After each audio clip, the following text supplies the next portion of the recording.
gracias y buenas tardes para todas y para todos.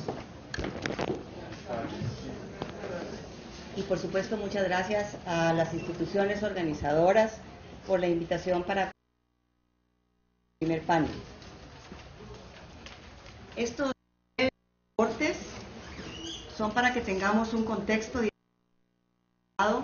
con los objetivos y productos que esperamos de esta cuarta. Y si queremos verlos como una introducción, yo diría que están permeados por dos líneas. La primera es seguramente lo que a su vez podría ser visto de dos maneras.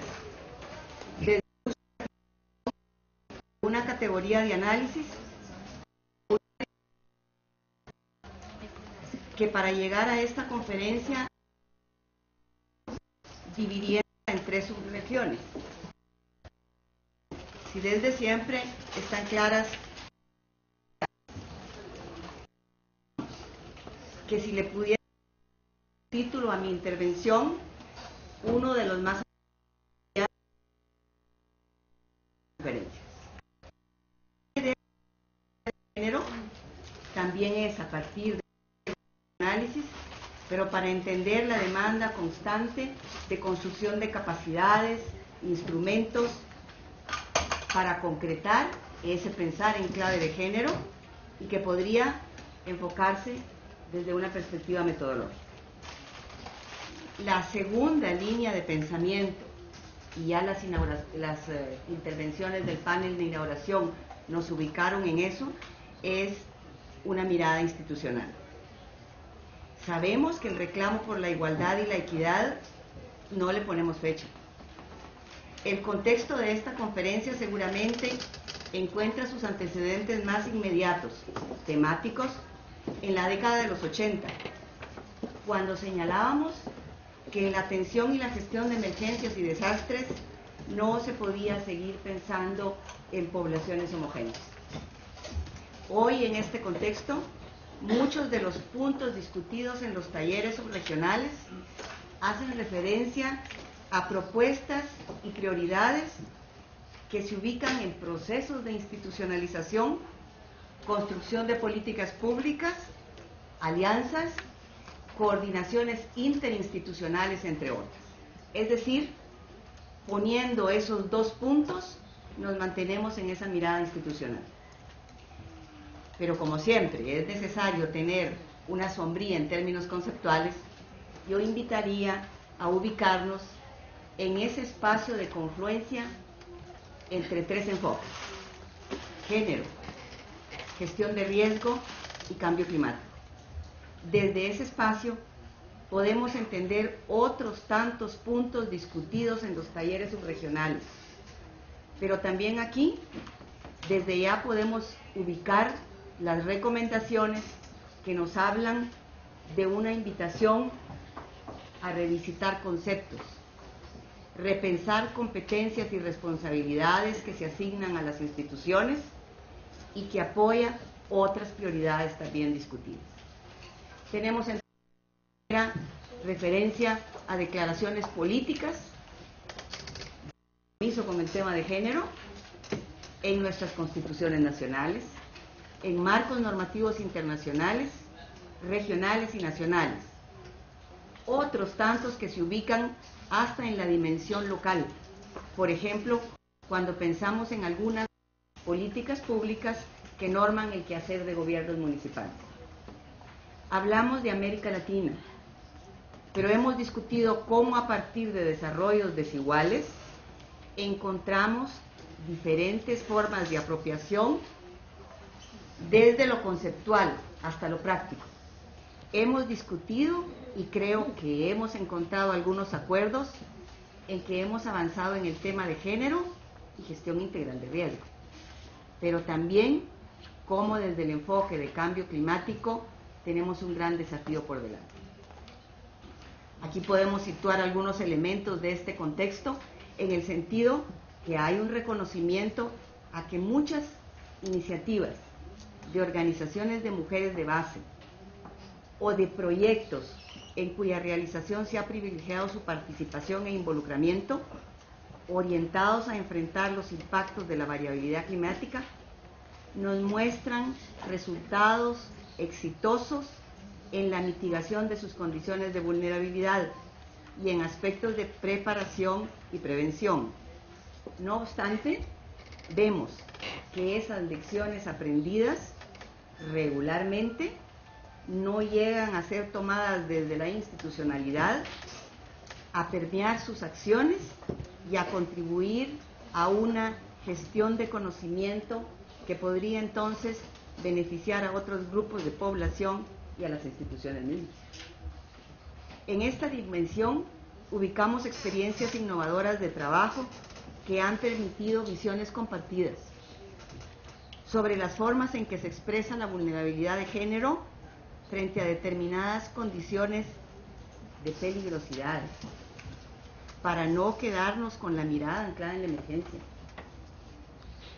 Trabajo con autoridades locales para la conservación de recursos naturales, participación en espacios de toma de decisiones y formas de empoderamiento derivadas del reconocimiento a liderazgos comunitarios y a contribuciones en la gestión integral del riesgo, entre otros.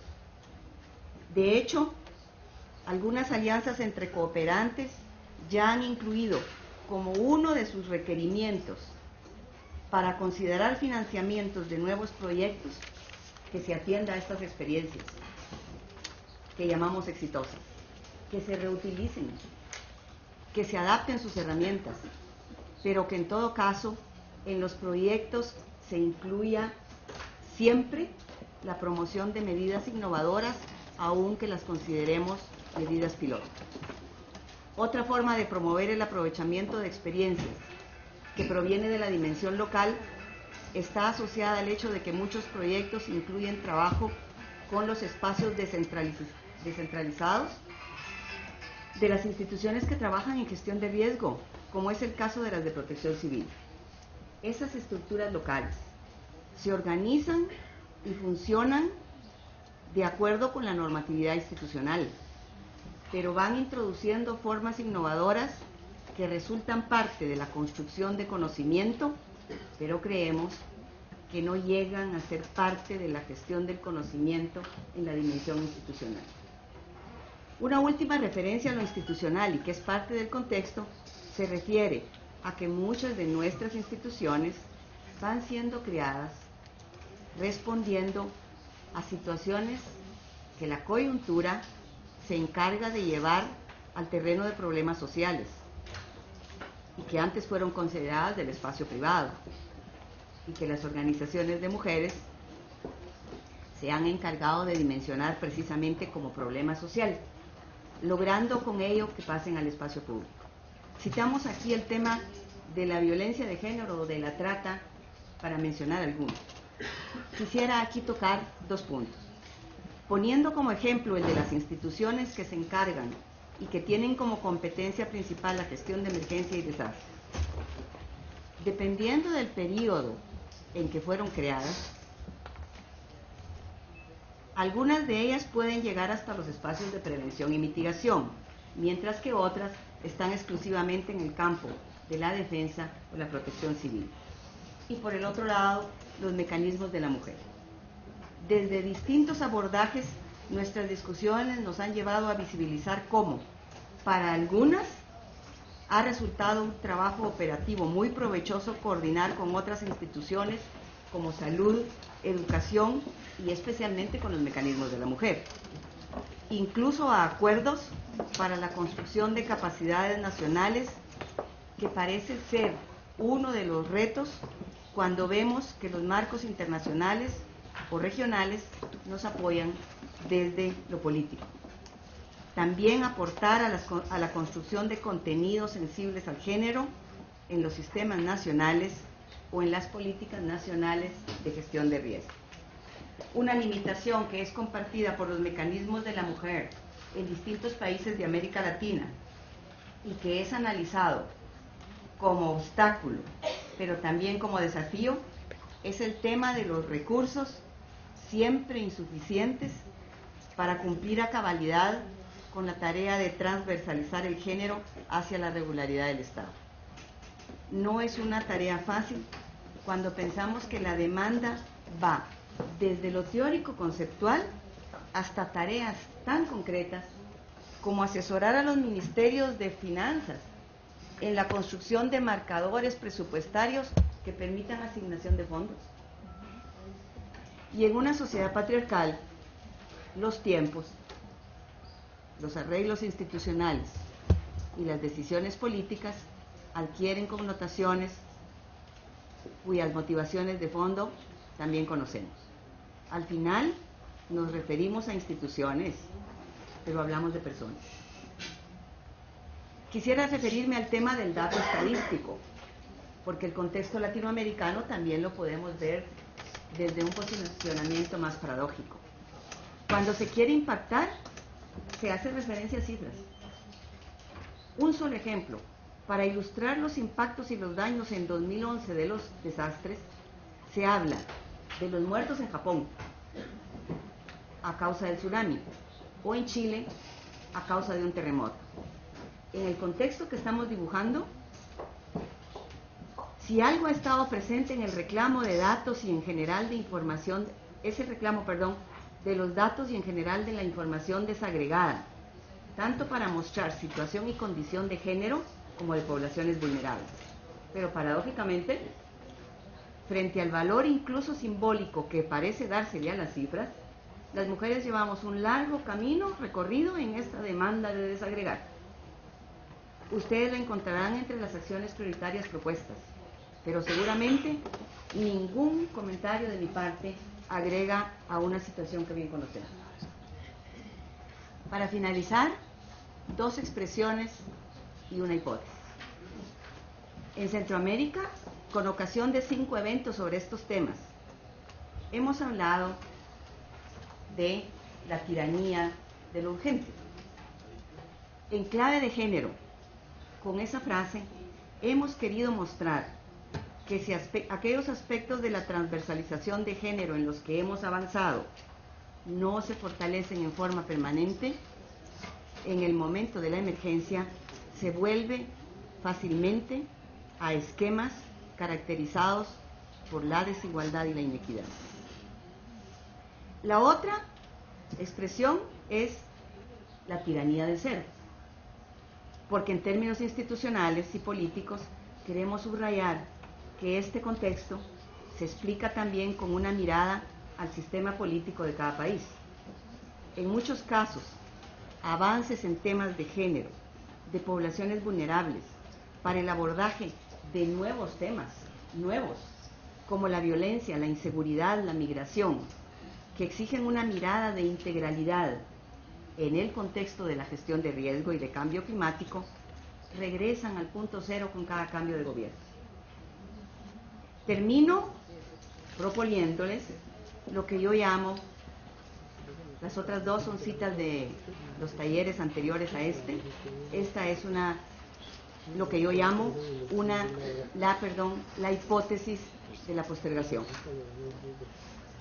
Porque igual que en otros espacios, frente a demandas de considerar la importancia del enfoque de género y su inclusión indispensable en políticas y todos sus espacios de cumplimiento, siempre vamos a encontrar quien argumente que los países tienen otros grandes problemas que exigen ser solucionados primeramente. Y luego entraremos en los temas de las mujeres que de este modo son permanentemente postergados. A propósito, no hice un párrafo para el tema de la investigación, que está presente en todas nuestras demandas. Es indispensable avanzar en el tema de la investigación, pero para ilustrar esta necesidad voy simplemente a leer una frase de un proyecto que les va a ser presentado el día de mañana, al final del día, y que está extractado de un trabajo que hicieron dos de las mujeres que hoy nos acompañan, Elaine Emerson y Lourdes Meyer. Ellas escribieron, a propósito de investigación, hasta que todos los estudios de desastres y peligros sean sensibles a cuestiones de género, no tendremos el conocimiento que necesitamos del mundo tal y como es. Y hasta que no miremos los desastres con los ojos de las mujeres, no sabremos lo suficiente acerca de la mitad de la población mundial que enfrenta situaciones de riesgo. Pero, según el programa, en la mañana del tercer día tendremos una oportunidad para abordar el tema de la estrategia de comunicación en seguimiento a esta conferencia. Así que creo que una manera de cerrar mi intervención es: seguimos conversando virtualmente. Muchas gracias.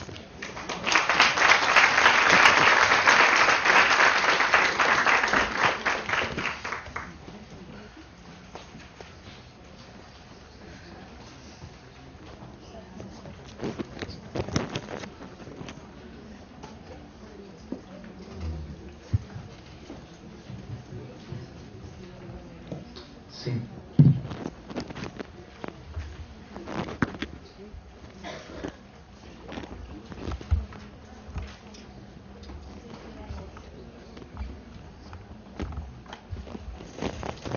A Rosa Sánchez del Valle, invitamos a continuación a la doctora Lourdes Meireles, socióloga, a la doctora Elaine Enarsson, profesora de Género y Desastres y Sociología en diferentes instituciones de los Estados Unidos, con experiencia de 20 años como académica independiente en temas de género y desastres. La doctora Elaine Enarsson. Hola.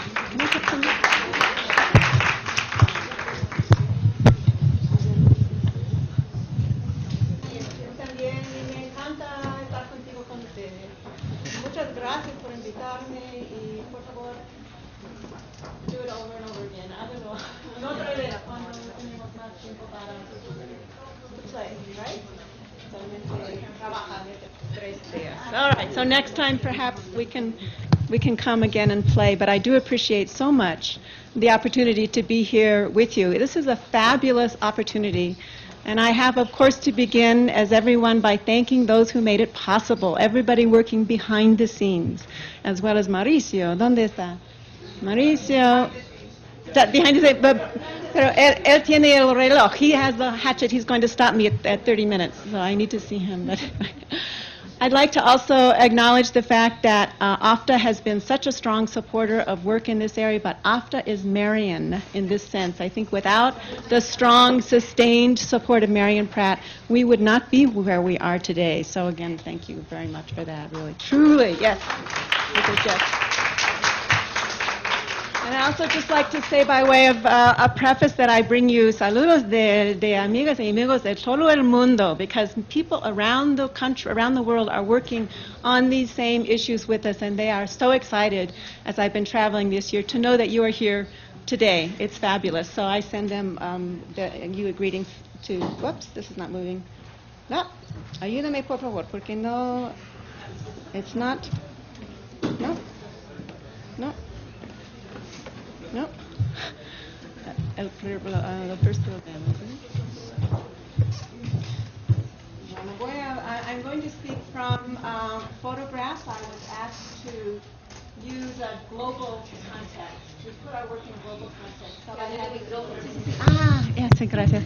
Okay, so how did you do that? No sé qué pasa. ¿Esto? Esto. Un momentito, por favor. So I will speak from photographs with examples of promising practices, I think, not good practice, not best practice, promising practices from around the world, and really focus in particular around the HFA to see how we can use that as a framework for effective action. So this is what I'd like to do today. No, now, which one do I do now? That's this. No, it's not. This one. No? First, to begin with a little look back and a little look forward. Is there another way to do it?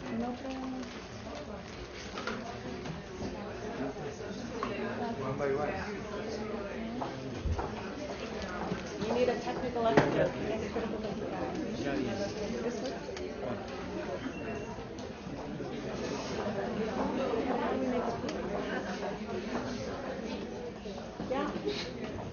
Can you make do this and then we do that? We can get some help. Well,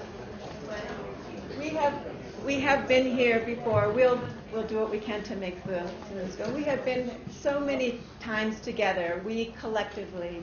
This, of course, does not reflect the work that you have done here in the region in the last year, but over the last several decades. And I am one of the people who began this work 20 years ago when my house was blown away by Hurricane Andrew in Miami, right? So very near and dear to my heart. Many times we've come together, beginning in Costa Rica. What happened to the, so in Pakistan and in Costa Rica, in Australia and Queensland, in British Columbia with a focus on gender-based violence. In Miami, we talked a little bit, Marian has represented the regional meetings before, and here we are in Bogota. Well, we'll do it the slow way. Exactly. This is innovation. So, en emergencia es muy importante de innovate, right? ¿Sí? Okay, so, vale, so let me go ahead. Yep, see?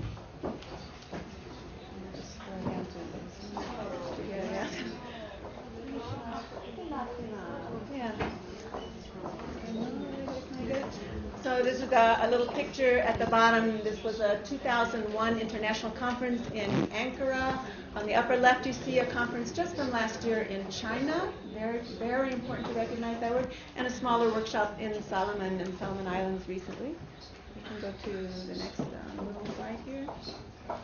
So how did we get here, and why are we here now? I think these are some of the most important things to recognize. Again, this notion of urgency. We are here because of the urgent contribution that women and men working juntos, working together, shoulder to shoulder, can make to the risk that we face in our future. It is unprecedented. We have yet to see what is really before us, so we necessarily have to come together.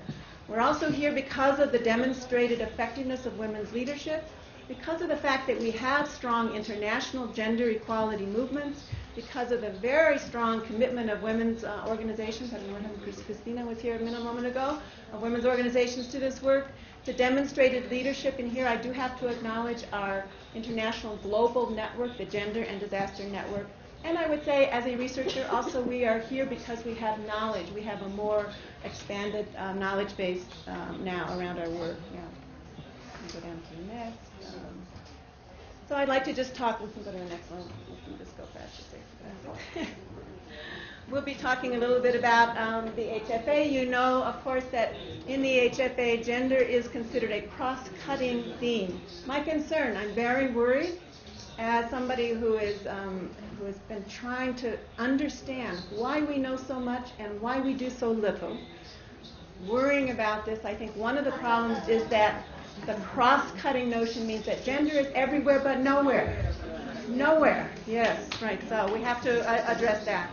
So I have some thoughts about, as we go along, about how we might look ahead.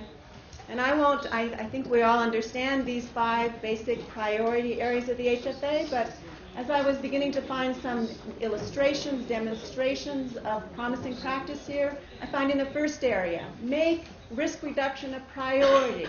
And from a gender perspective, that means analyze the existing policies, look at the existing laws, look at the existing institutional mechanisms and frameworks. Where are women and men? Where is gender? Where is gender connected with culture and with race, with ethnicity, with poverty, with development, with climate? It's not. So I have just a few examples, but recently you might have seen that the government of Japan stepped up at the Commission for the Status of Women in New York recently and proposed to take a leadership role that governments around the world shall make gender and disaster risk reduction a priority. So that's very important for the government to have made that a public commitment. And of course for us we have to ask, then what? Show me, muéstrame. What happens after that? An example of a country that has a law that specifies that gender should be part of disaster risk management. You can go ahead on these. Thank you. And an example of a recent, the international agency which has stepped up to help us develop capacity. I think this is an important example. We have gender-trained specialists who are there to be on site and have proven to be very effective in different contexts to draw out and emphasize and learn from past lessons. That's the GenCap project, I think, is useful. This was recently, I was able to visit a group in Taipei. This is a new Center for the Study of Typhoons in Society based in Taipei with monies and support from APAC. APAC having a very strong gender policy. They are bringing into the work of the new center around typhoon studies a very strong gender framework. This was a women's empowerment forum that we just had last fall, so I think that's an example. And many of you may know the fabulous work of Roots, grassroots women's organizations operating together in sisterhood. This is an older event that was held here in the region. I have just a few pictures from this region because we have 2 days to hear about the region, but that was in advance of a prevention meeting. It's an example of bringing together women's organizations with local governments, a framework for negotiations before, which were then brought to the fore at the meeting. I think we need to go just a little bit faster because of the delay. So on the second point, trying to identify risk and to manage risk. Of course, from our perspective, this means sex-specific data, as we say over and over again, but it means gender-based analysis and looking at gender at the same time as we look at everything else. It means participatory ways of assessing risk and engaging with risk management. And it means figuring out how to communicate with men and with boys and with women and with girls and with lesbians and with gays and bisexual persons. We need to communicate and direct our strategies toward all peoples. So some examples here, we'll go very quickly here. These are women in the Ukraine doing a public awareness campaign. We have here a project that Lourdes Merez and I will be talking a little bit about tomorrow. It's a methodology for engaging grassroots women as community researchers to develop a perspective that is so far missing around hazard and risk assessment that results in concrete profiles of communities that can be taken up, scaled up, and shared with other women and with local communities, local local municipalities. We have here from Mali, women using community radio programs. Women, do we not have an example here of the one in Latin America? Tell me where it's based. I think Nicaragua, the feminist radio station, you know the one I mean.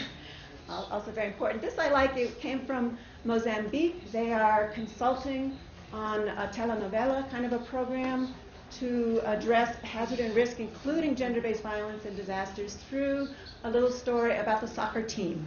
Right? And so women were essentially involved in the development of that. And here we have an example of targeting, comes from the state of Florida, targeting the risk of domestic violence and by having a brochure that the state itself puts out. Quite unusual for my country, I think for others. Go ahead, yeah. So on the third point, to increase awareness, education, training, I think we might agree we've made most progress in this area, depending on where you look, but I think there are numerous examples here, but I want to go quickly through them to get to the most important, I think, the risk reduction factor. Again, a wonderful project that brought together women from Oregon and in the United States and women from Ukraine who used, in this case, their professional background. They were educators and teachers to develop a public awareness campaign. You know perhaps of Oxfam Australia's campaign around climate change. So a very strongly proactive and progressive movement that takes women to share their knowledge around the country around climate and climate risk. Again, as a researcher, I particularly appreciate this picture. We are at a time where increasingly women are able to document and testify and speak with women and for women. And then you notice I'm talking about women because what we know about men and boys, we know indirectly through our questioning of women and girls. That's not sufficient. We have not yet begun to really talk with men, as women and men, as men, about masculinities in disaster, though I think there's a new book coming out we can talk about later. But another example of research, during the midterm review of the HFA, gender was, of course, neglected again, and so Roots and other people stepped up and did a women's analysis of the views from the front line of the midterm of the HFA and had some very serious reservations that emerged from that. This, I just had the privilege of spending an entire week in Australia doing a speaking tour